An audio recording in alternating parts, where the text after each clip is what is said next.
There was, until a year ago, a very grimy looking little shop near Seven Dials in Covent Garden, over which, in weather worn yellow lettering, was inscribed the legend Cornelius Cave, naturalist and dealer in antiquities. Now, such emporia still do exist here and there. They deal in the detritus of another age, and from another age they themselves come. I'm personally very fond of shops like that, and I knew this particular one rather well. The contents of Mr. Cave's shop window were delightfully variegated. They comprised an uneven number of elephant tusks and a box of glass eyes, an incomplete set of soapstone chessmen, several moth-eaten stuffed monkeys, one of which was branding a shillelagh, a fly-blown ostrich egg or two, several butterfly nets, and an extraordinarily dirty glass fish tank. There was also, at the moment that I'd like to focus on now, a mass of brilliantly polished crystal worked into the shape of an egg, which was being closely examined by two gentlemen who stood outside the window looking in. One of them was tall and thin and middle-aged, a clergyman. The other was a tiny fellow, almost dwarf-like, you'd say, young, with a dusky complexion and a wispy black beard. Mr. Cave himself now entered the shop from the door behind the counter, and when he saw this pair and the object of their regard, his pale face, which was lugubrious at the best of times, fell further, and he glanced anxiously over his shoulder and shut the door behind him. He winced as he saw the clergyman delve into his trouser pocket, pull out a handful of money and smile at his companion, and he sighed heavily as the two men opened the front door and came into the shop. "Aha! Good day," said the clergyman amiably. "I wondered, the crystal, I don't know, that's an egg, I suppose you'd call it, wouldn't you? In the window there. How much is it?" £5, said Mr. Cave abruptly, and again he glanced nervously towards the door behind the counter. "What? Five? Oh, no, my good man, surely not so much as that. Here, shall we say?" And an attempt at bargaining was begun. But Mr. Cave stepped over to the front door, held it open. £5 is my price, no haggling here. As he spoke, the upper portion of a woman's face appeared in the glass panel of the door leading to the parlour and peered in at the two customers. £5, repeated Mr. Cave, with a notable quiver in his voice now. "The crystal costs £5. Well, the small young man, who'd so far remained a spectator, spoke up. "Give him £5, James." "What? Really?" said the clergyman. "Well, it seems an awful lot to me, but oh well, all right," he muttered grumpily as he counted the money in his pocket. Now this gave Mr. Cave an opportunity to collect his thoughts, and he began to explain in a rather agitated manner that he had in fact made a mistake, that the crystal was not for sale after all, although that is a probable purchaser of it had already appeared that morning, and well, he was very sorry to disappoint the gentleman, but well, you understand, promises are promises. Now the two men were about to leave the shop in some dudgeon when the door behind the counter opened and a stout, coarse-featured woman with little dark eyes bustled through it. "What's going on?" she demanded. "Nothing, Mary. I can handle this, thank you." Nothing," snorted the woman. "That crystal is for sale, and £5 is a good enough price for it. What do you mean not to take this gentleman's offer?" "Please, Mary, thank you. I know my business." "Do you now?"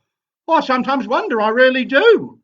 And so began a lively altercation, which the two customers watched with some amusement, occasionally offering suggestions to the large lady, whom they soon gathered was Mrs. Cave. Hard driven as he was, her husband persisted in his story of another offer for the crystal having been made that very morning, and painful as his agitation became, he nevertheless stuck to his point with extraordinary tenacity. It was the young man who broke the stalemate. He proposed that they should call again in 2 days' time to give the alleged prior purchaser a fair chance to collect and pay for his wares. "But then we must insist," he said. £5, added the clergyman, wagging a finger at the unhappy couple as he left. Well, the row between the Caves continued into the evening, long after closing time, and eventually drove Mr. Cave from a half-eaten supper back into the shop. his ears aflame and tears of vexation and self-reproach stinging his eyes. Oh, what an oaf he was! What an infernal oaf! Why had he left the crystal in the window for so long? What an oaf! He stayed up late that night, ostensibly to make ornamental rockeries for goldfish cases, but really for a private purpose that will be better explained later. The next morning, Mrs. Cave found that the crystal had been removed from the window and was lying behind some second-hand books on angling. She replaced it in a conspicuous position. In the afternoon, when his wife was taking a customary nap, Mr. Cave removed it again, and in the early evening she once more found it and put it back in the window, and so the day passed disagreeably. The following morning, Mr. Cave had to deliver a consignment of dogfish for dissection at one of the hospital schools, and in his absence his wife's mind naturally reverted to thoughts of the crystal and the methods of expenditure suitable to a windfall of £5. Now, she'd already devised some rather agreeable expedients, a dress of green silk for herself and a pair of mauve slippers, and her eye naturally turned to the window for a sight of the assurance of these dreams. What then was her anger and dismay to discover that the crystal egg had once more disappeared. Now, Mr. Cave returned from his business with the dogfish that afternoon to find his wife on her knees behind the counter, rooting among his taxidermic material. Her face came up, hot and wrathful, over the counter as the jangling bell announced his return. "Where have you hidden it, Cave?" "Hidden what?" "Don't you hidden what, me? Where is it? That crystal balloon or whatever it is." At which Mr. Cave rushed to the shop window and expressed great anguish and surprise at the object's absence. His wife was not taken in, of course, and so began another acrimonious and emotional discussion, which ended for Mrs. Cave in a peculiar nervous condition, midway between hysterics and a muck.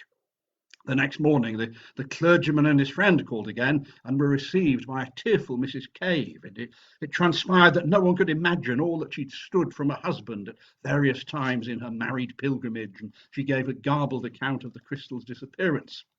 The two customers laughed silently at one another, said it was very extraordinary, and made to leave, whereupon Mrs. Cave, still clinging to hope of some kind, asked for the clergyman's address, so that if she could get anything out of her husband, she might communicate it. Now, for some time, matters were very badly strained in the Cave household, but the crystal did not reappear. Now, without mincing the matter, I can confirm to you that Mr. Cave was a liar. He knew perfectly well where the rooms of Mr. Jacoby Wace, assistant demonstrator at St. Catherine's Hospital, Westbourne Street, London W2. It stood on a sideboard partially covered by a black velvet cloth beside a decanter of American whiskey. How do I know this? Because I am Mr. Jacoby Wace. Cave had brought it to the hospital, hidden in the dogfish sack, and had pressed me to take it for him. Now, I admit that I was dubious at first. My relationship with Cave was a peculiar one. I mean, I have, I suppose, a taste for characters, and I had more than once invited the old man to smoke and drink with me in my rooms. You know, I'd been amused to listen to his views on life in general and on his wife in particular. I'd encountered Mrs. Cave, too, on occasions when her husband was not at home to attend to me in the shop, and I knew the constant interference to which she subjected him. So, having weighed his request judicially, I decided that I would give the crystal a refuge. Cave promised to explain his remarkable affection for it more fully on a later occasion, but he spoke openly even then of seeing visions therein. He called on me the following evening, and the story that he told was a complicated one. The crystal, he said, had come into his possession with other oddments at the forced sale of a fellow curiosity dealer's effects. Now, not knowing its worth, he'd valued it at 10 shillings, and it had hung around the shop unsold for several months. He was just thinking of reducing the price when he made a singular discovery. Now, at the time, his health was very bad. In fact, it should be borne in mind that throughout all this experience, Mr. Cave's physical condition was one of ebb. But he'd also suffered too, he explained, for weeks at a stretch sometimes, from melancholia and insomnia. On such occasions of late, he'd taken to slipping from his wife's side when his thoughts became intolerable and wandering about the house. And at about 3 o'clock one morning, late in August, chance directed him into the shop. The dirty little place was impenetrably black at that time of night, except in one spot where he perceived an unusual glow. Approaching this, he discovered that the source of the glow was the crystal egg, which was standing on the corner of the counter towards the window. A thin ray of moonlight was creeping through a crack in the shutters, impinged upon the object, and seemed, as it were, to fill its interior. Now, it occurred to Mr. Cave immediately that this was not in accordance with the laws of optics as he had known them in his younger days. He could understand the rays being refracted and coming to focus in the crystal's interior, but this diffusion of light quite jarred with his physical conceptions. He approached cautiously, peering into it and around it, and he was taken aback to find that the light inside was not steady, but rather writhing within the substance of the egg, as though it were a hollow sphere of some luminous vapour. And in moving about to get different points of view, he found that even when he came between it and the source of light, the crystal nonetheless remained luminous. Well, greatly astonished, he lifted the crystal out of the light ray and carried it to the darkest part of the shop, where it remained bright for some 4 or 5 minutes before slowly fading and going out. And when he placed it back in the streak of light, its luminosity was immediately restored. Now, thus far, at least, I was able to verify Mr. Cave's claims. I have myself repeatedly held this crystal in a thin ray of light, and in perfect darkness, such as could be produced by a velvet wrapping, the crystal did indeed undoubtedly appear to be very faintly phosphorescent. It would seem, however, that this luminosity was not equally visible to all eyes. My own capacity was considerably inferior to that of Mr. Cave's, and even with Cave, the power varied considerably, and it seems that his vision was most vivid, in fact, during states of extreme weakness and fatigue. Well, from the outset, this light in the crystal had exercised a curious fascination upon my strange friend, and I fear that it says much about his loneliness of soul that he told no other human being of his observations. He found that as the dawn advanced and the amount of diffused light increased, the crystal became, to all appearance, non-luminous, and for some time he was unable to see anything in it except at night in the darkest corners of the shop. But the use of an old velvet cloth, which he'd used as a background for a collection of stuffed toads, occurred to him, and by doubling this and putting it over his head, he was able to observe the luminous movement within the crystal even in the daytime. And one day, as he looked, he saw something. It came and went in a flash, but he had the impression that the crystal egg had for a moment opened to him the view of a strange, wide, and spacious country. And turning it about, he saw, just as the light faded, the same vision again. Now, it would be tedious for me to detail every phase of Mr. Cave's discovery from this point. Suffice to say, the effect was this. The crystal, being peered into at an angle of 137 degrees from the direction of the illuminating ray, gave it a clear and consistent picture of a wide and peculiar landscape. Now, it was not dreamlike. It produced a definite impression of reality, and the better the light, the more real and solid it seemed. It was a moving picture, or that is to say, certain objects moved within it, but slowly, in an orderly manner, like real things. And according as the direction of the lighting and vision changed, the picture changed also.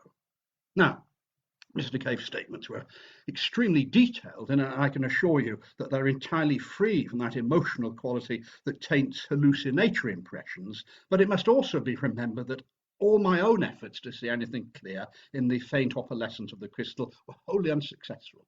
Now, try as I might, the impressions that we got were simply of a different intensity, and it seems that what I saw as a mere blurred nebulosity was for Mr. Cave a definite view. The view, as Mr. Cave described it, was invariably of an extensive plain, and he seemed always to be looking at it from a considerable height. To the east and west, the plain was bounded at a remote distance by vast reddish cliffs which receded in an almost illimitable perspective and faded into the mists of the distance before they met.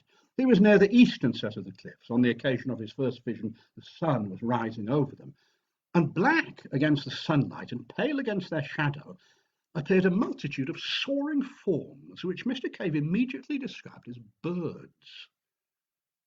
A vast range of buildings spread below him. They were curiously shaped trees, too, growing beside a wide and shining canal, and every so often something vast and brilliantly coloured flew across the picture.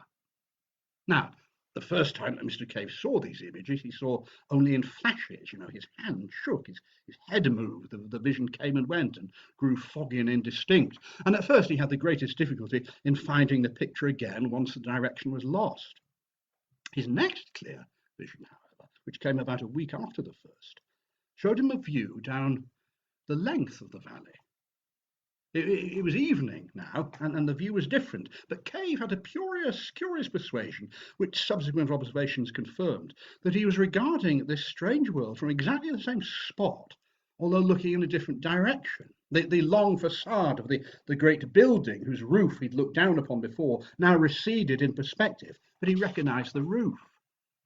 In front of the facade, there was a long terrace, and down the middle of this, at certain intervals, stood huge but very graceful masts, at the top of which were small shiny objects which reflected the setting sun. Now, the import of these did not occur to us until some time afterwards. The terrace overhung a thicket of luxuriant and graceful vegetation, and beyond this there was a wide grassy lawn on which certain creatures reposed. They were in form, said Mr. Cave, like beetles, but enormously larger. Beyond this, again, was a richly decorated causeway of pinkish stone, and beyond that, lined with dense red weeds, and passing up the valley, exactly parallel with the distant cliffs, was a broad and mirror-like expanse of water. The air, said Mr. Cave, seemed to be full of squadrons of these great birds.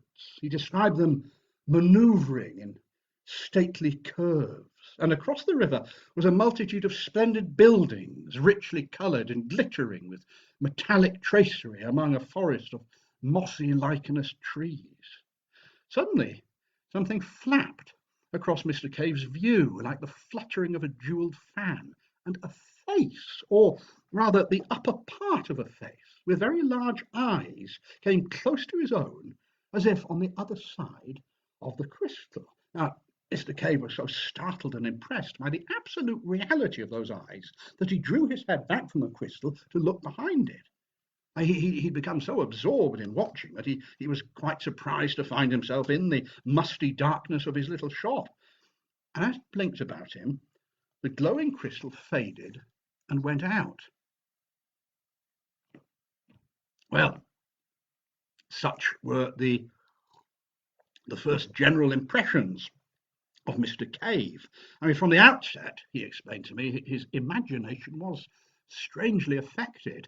And as he began to appreciate the details of the scene, his wonder swelled into a passion. He went about his daily business listless and distraught, thinking only of the time when he should be able to return to watch the crystal.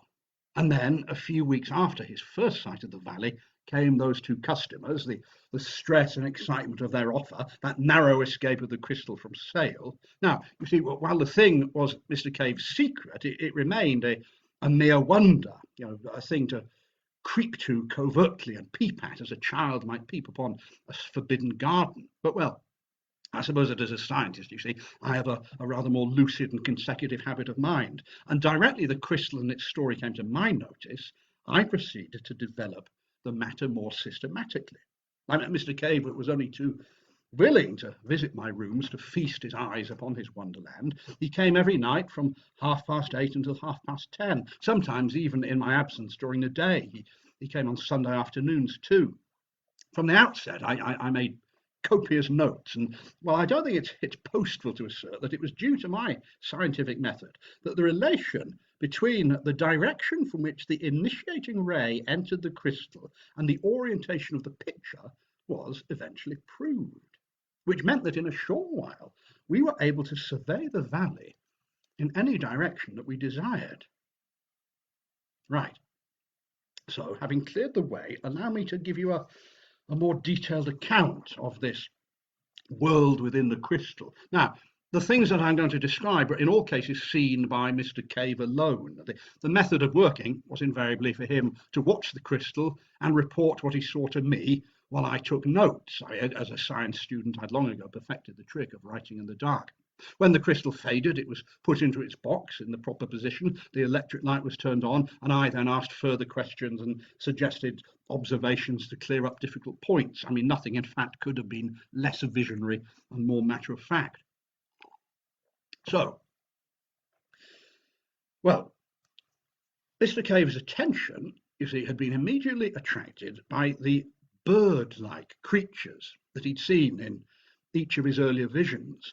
His first impression was soon corrected, however, for they clearly weren't birds at all. He considered for a time that they might represent a species of diurnal bat. He thought then, grotesquely enough, that they might be cherubim, that their heads were round and curiously human, and it was the eyes of one of them that had so startled him on his second observation. They had broad, silvery wings, not feathered though. They were glistening rather, almost like a newly killed fish, and with the same subtle play of colour. And you see, these wings were not built on the plan of a bird wing, but they were supported by curved ribs radiating from the body. I suppose a sort of butterfly wing with curved ribs seems the best way of describing their appearance. The body was very small, but it was fitted with two bunches of prehensile organs, like long tentacles, immediately under the mouth. And incredible as it may sound, the persuasion at last became irresistible that it was these creatures which owned the great quasi-human buildings and the magnificent garden that made the broad valley so splendid to behold. Mr. Cave, you see, noticed that these buildings, among other peculiarities, had no doors, and that the creatures made their entrances and exits through these great circular windows. That they'd alight upon their tentacles, fold their wings to an almost rod-like smallness, and then hop into the interior. Among them was a multitude of smaller winged creatures like huge dragonflies and moths and flying beetles, said Mr. Cave. And on the causeways and terraces there were similar creatures, but wingless and with bigger heads. They hopped about on their hand-like tangle of tentacles. Now, I've already mentioned the glittering objects on the masts that stood on the terrace of the nearer building. Well, it dawned upon Mr. Cave, after regarding one of these masts very fixedly on a particularly vivid day, that the glittering object at the top of it was in fact a crystal exactly like that into which he was then peering. And a still more careful scrutiny convinced him that each mast in a vista of perhaps 20 carried a similar object at the top. Now, occasionally, one of these large flying creatures would flutter up to a crystal, and coiling its tentacles around the mast, it would regard it for some time, sometimes as long as 15 minutes. And a series of observations that made at my suggestion convince us that the crystal into which we peered actually stood at the summit of the endmost mast on the terrace, and that on one occasion at least an inhabitant of this other world had looked directly into Mr. Cave's face while he was making his own observations. Well, so much for the essential facts of this singular story. And yes, you could, of course, easily dismiss it as a fabrication, as an elaborate hoax dreamt up by a sick and lonely old man. But you see, I cannot do that. I have simply seen too much, and I cannot but believe, well, one of two things. Either that Mr. Cave's crystal was in two worlds at once, and that while it was carried about in one, it remained stationary in the other, which seems altogether absurd, or else that it had some peculiar relation of sympathy with another and exactly similar crystal in this other world, so that what was seen in the interior of the one in this world was, under suitable conditions, visible to an observer in the corresponding crystal in another world, and vice versa. Yeah, well, all right. At present, of course, we do not know of any way in which two crystals could come so en rapport, but we do know perhaps enough to accept that the thing is not altogether impossible. No? This view of the crystal as en rapport is, I think, at least plausible. But where was this other world, you ask? Well, on this, I believe that I can also shed some light. After sunset, you see, the sky darkened rapidly and the stars shone bright, and they were recognizably the same stars as those that we see in our own night sky. They're arranged in the same constellations. Mr. Cave recognized the Bear, the Pleiades, and Sirius. This other world, therefore, must be within our solar system, and at most only a few 100 million miles from Earth. Following up this clue, I learned from Mr. Cave that the midnight sky was a darker blue even than our midwinter sky, that the sun seemed a little smaller, and crucially, that there were two small moons. Like our moon, said Mr. Cave, but smaller and quite differently marked. Now, one of these moons moved so rapidly, he noted, that its motion was clearly visible as one regarded it, and they were never high in the sky. He said these moons, they vanished as they rose. That is, every time they revolved, they were eclipsed because they were so near their primary planet. And all this answers quite completely, as I'm sure you yourselves realise, although Mr. Cave did not, with what must be the condition of things on Mars. Mars. Indeed, it seems to me an exceedingly plausible conclusion that when he peered into this crystal, Mr. Cave was looking at the planet Mars and its inhabitants. And if that is the case, then the evening star that shone so brightly in the sky of that distant vision was neither more or less than us.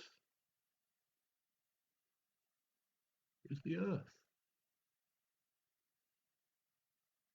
Now, during this time, the Martians, if Martians they were, do not seem to have been aware of Mr. Cave's observation of them.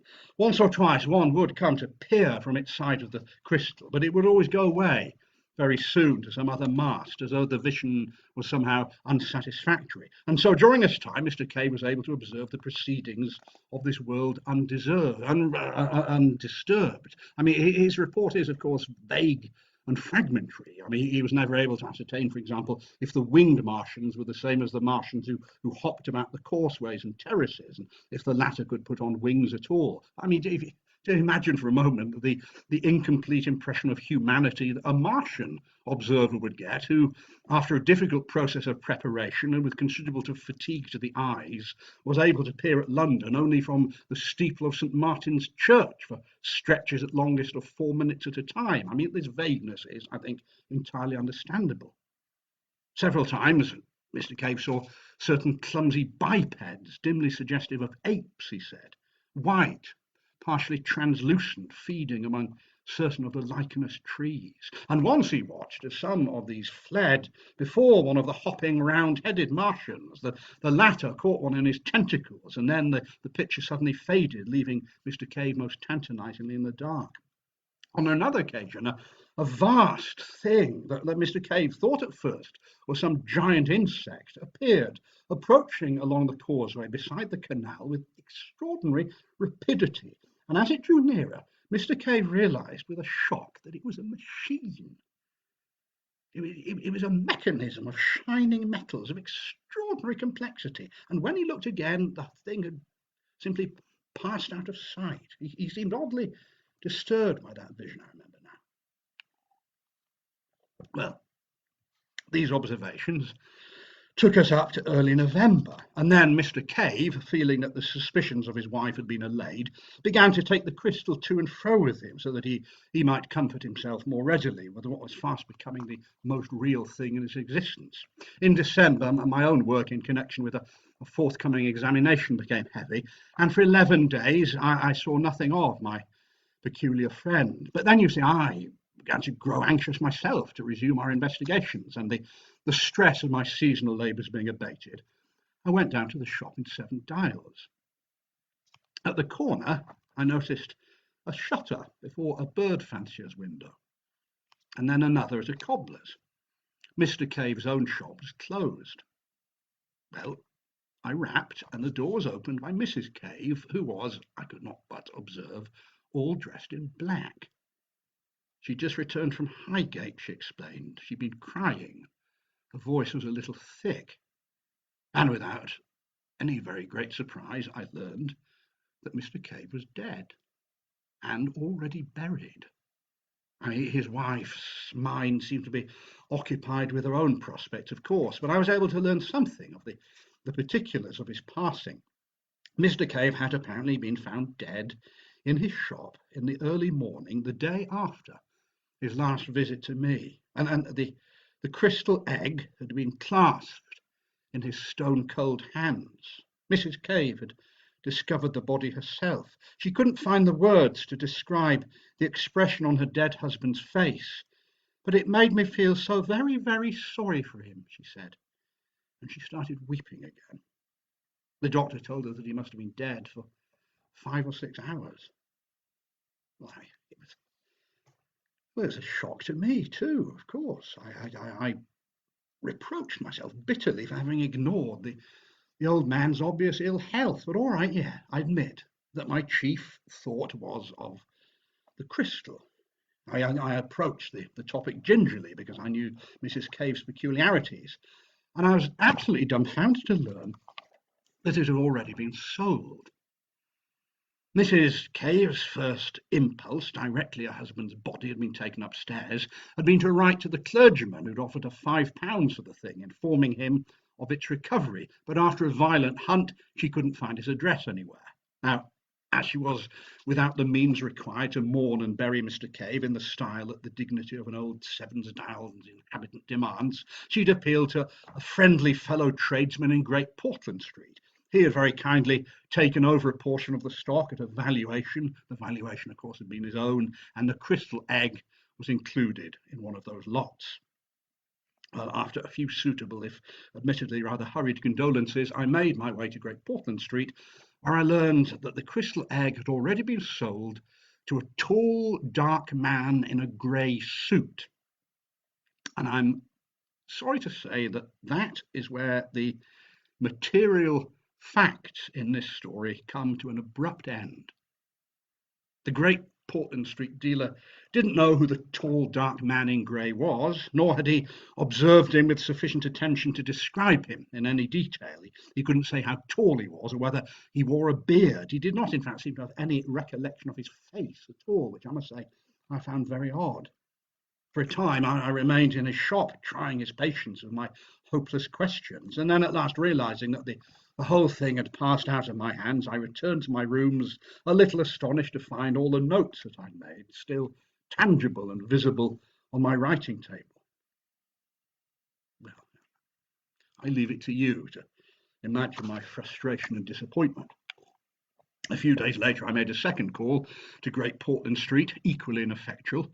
I took out advertisements in such periodicals as I thought likely to come into the hands of a bric-a-brac collector. I wrote letters to the Daily Chronicle and Nature too, but the editors of both asked me to reconsider before they printed. I was advised rather sternly that such a strange story, so bare of supporting evidence, might imperil my own reputation as a scientific investigator. And besides, the calls of my other work were pressing me. So after a month or so, save for an occasional reminder to certain dealers, and with the utmost reluctance, I abandoned the quest. Now, of course, I still have regular bursts of zeal, and I resumed the search, but from that day to this, the crystal egg remains undiscovered. Now, whether or not it will remain lost forever, with the material and the origin of it, who knows? I mean, if the tall grey man with a blank face is a collector, one would have expected my inquiries to have reached him through the dealers. Now, I was incidentally able to discover the identities of the clergyman and his tiny friend. They were, in fact, none other than the Reverend James Parker and the young Prince of Bosokuna in Java, and I'm obliged to them for certain particulars in the story. Now, the object of the prince was simply curiosity and extravagance, he explained. And well, I see no reason to disbelieve him. He was so eager to buy, he said, because Cave had seemed so oddly reluctant to sell. I mean, it's possible, I suppose, that the tall man was simply a casual purchaser too, and then the crystal hag, for all I know, may at this moment be within a mile or two of here, decorating a drawing room or serving as a paperweight. Indeed, it is partly with the idea of such a possibility that I have agreed to speak to you all today. Please, please pass on any information or theories that you may have. I cannot emphasize enough the importance of this. Because you see, I believe, I have no choice but to believe, that the crystal on the mast in Mars and the crystal egg of Mr. Caves are, in some physical but at present quite inexplicable way, en rapport. I mean, no theory of hallucination suffices for the facts. And I further believe this, that the terrestrial crystal must have been, possibly at some remote date, sent hither from that planet in order to give the Martians a near view of our affairs. I mean, possibly the fellows to the crystals on the other masts are also on our globe. And if that is the case, the question that haunts me is not so much how was this done, interesting as that may be. The question is why? Why should they do this? Why? Thank you for your time.